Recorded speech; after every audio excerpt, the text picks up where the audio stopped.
Either they were all asleep or I did a really good job. I think they were all asleep, you know? That was good. You did a real good job.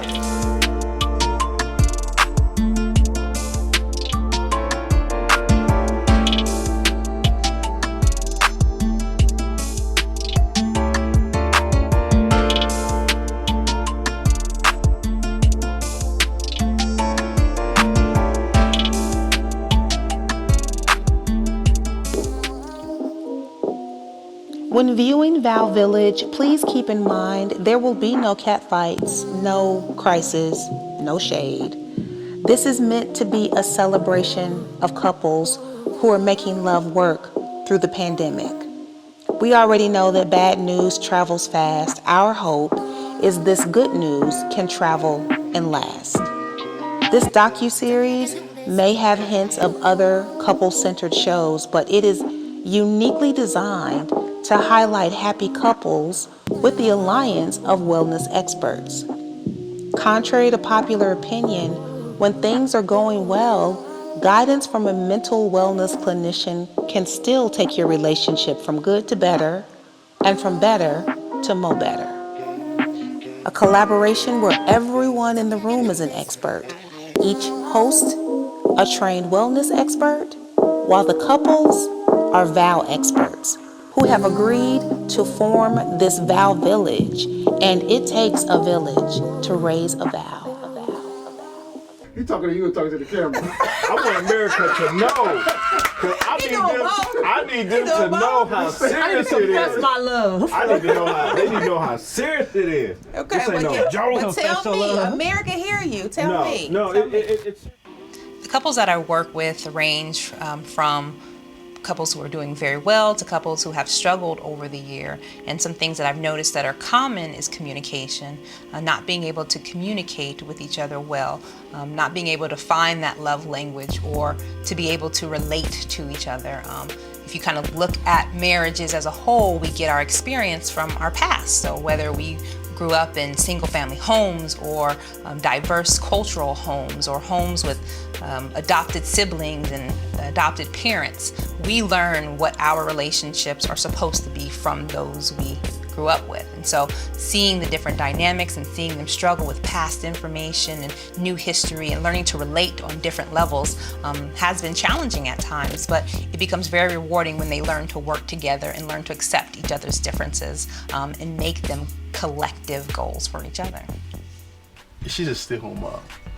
So I work downtown LA, and the kids that go to school, our children they go to school. So she had the house to herself. So I remember coming in around early March, and I said, I might be working from home because of what's going on, because we didn't know what was going on at the time. And she was just terrified, like, so you're gonna be, you see, she said you're gonna be home all day? That's what working from home means.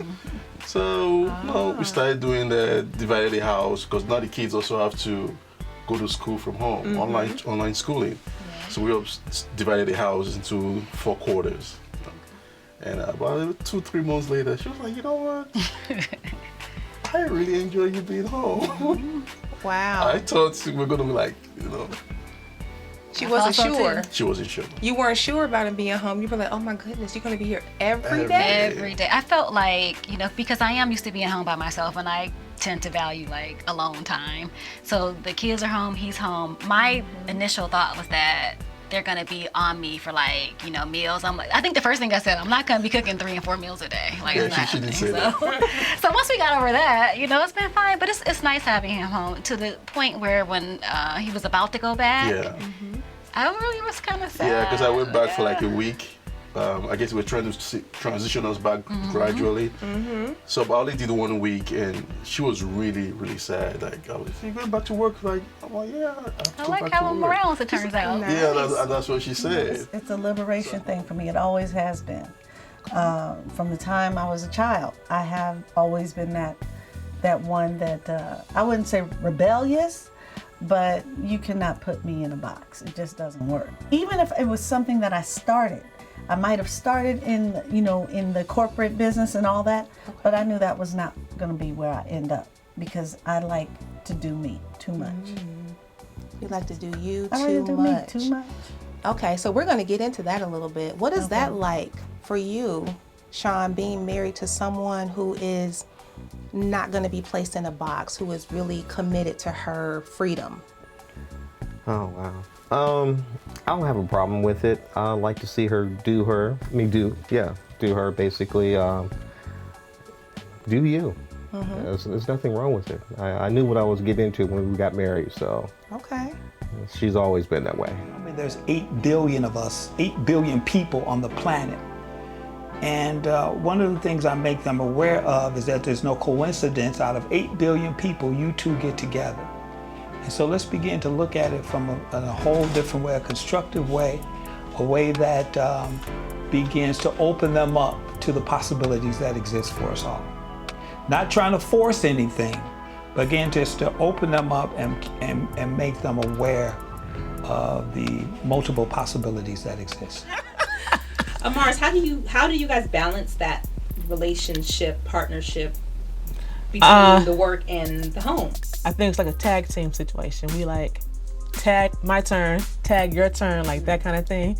He normally works in the daytime, typically, but you wake up before me. So you take the kids and get them ready while I'm getting my self-loving time together. And then it's time for him to work, and then I do the... She's not a morning person. I am a morning person. She is not a morning person. Are you hating right now? She is evil in the morning. I'm not evil. She don't want to be woken up. I just like to take my time. She don't wake me up. In defense, I have to get awake first.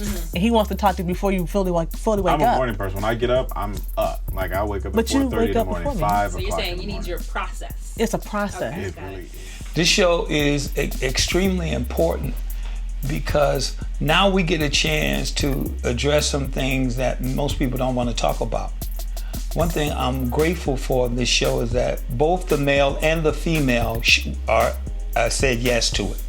Where many times in my practice, it's only the female that shows up. So I congratulate the males that show up because then you get a chance to look at yourself in a deeper way. And so it's valuable for both to show up.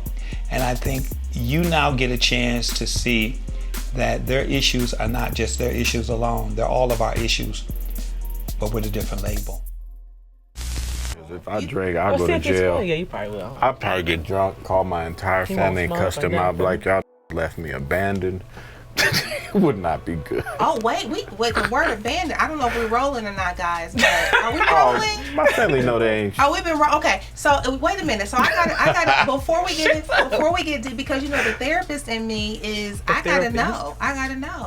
Abandoned? If you get drunk, you're afraid that you're gonna call the family? My mom was 13 when she had me, and my grandparents, my dad's parents raised me. I didn't meet my mom again until I was like 16. Oh wow! What was that like growing up with your mom not in the picture? What was that like? Well, I grew up with my grandparents, so I was spoiled.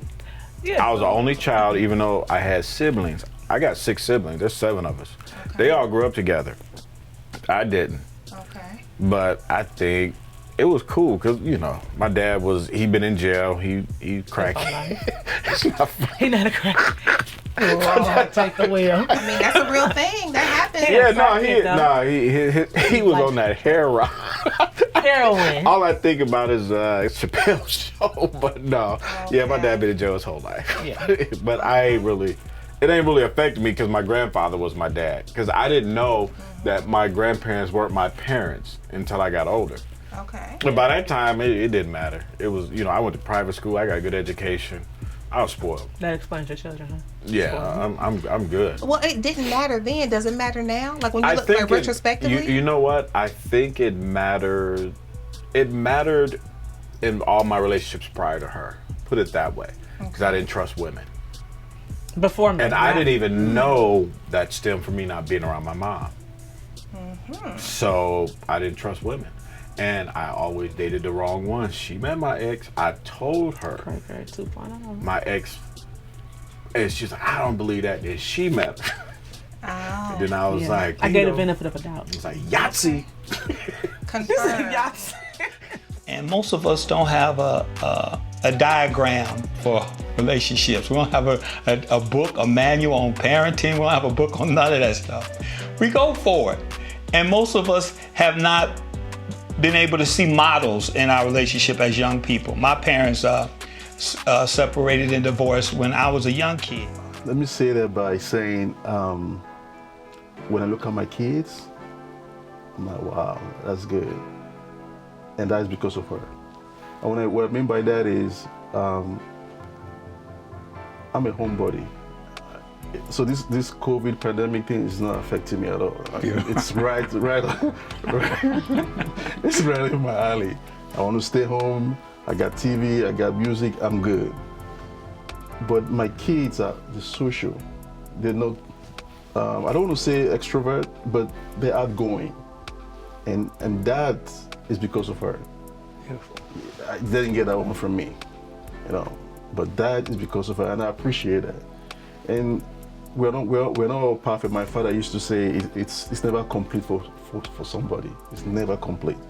So that is one of my deficiencies. Like, I like being alone, and it's okay. I like it, but I don't want that for my kids. And I see, besides they're twins, they have each other, but I see that they're outgoing, and I really appreciate it. One thing I can take away from today is you have to be vulnerable. When we were talking with the counselor,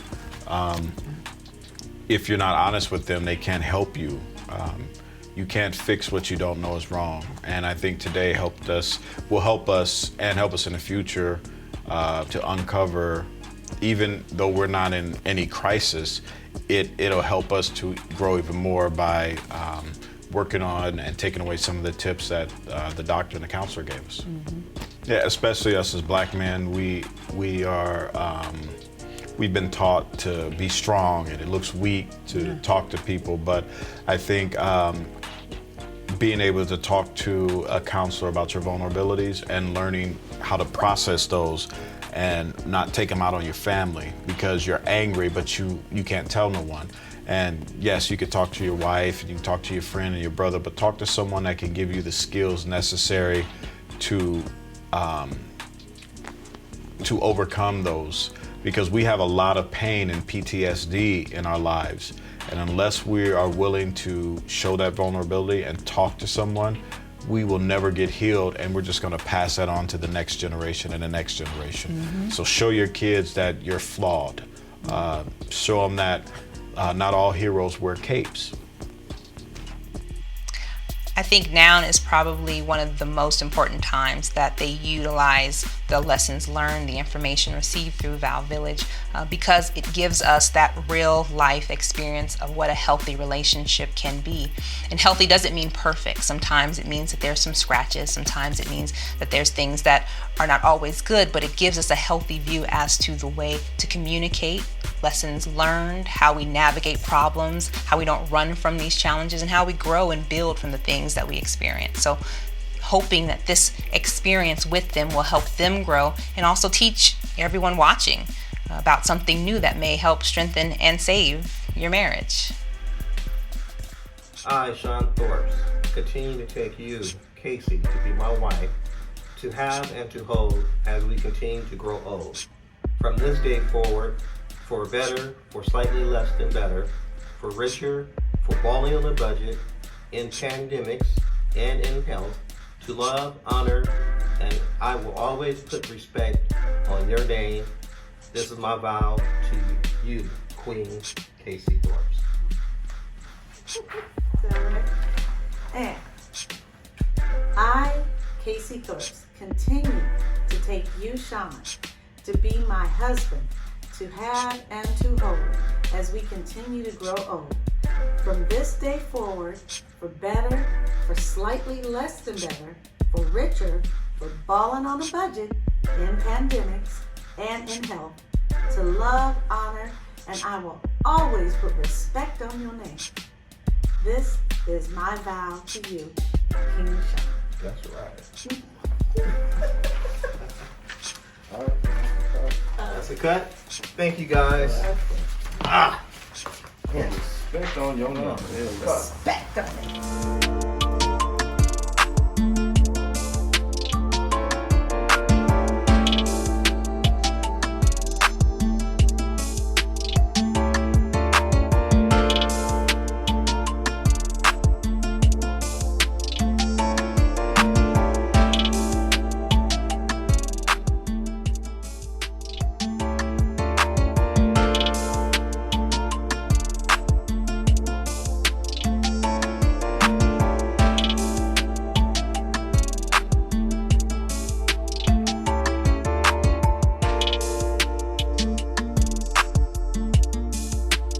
My name is Reverend Leon Campbell Jr., and thanks for watching Vow Village.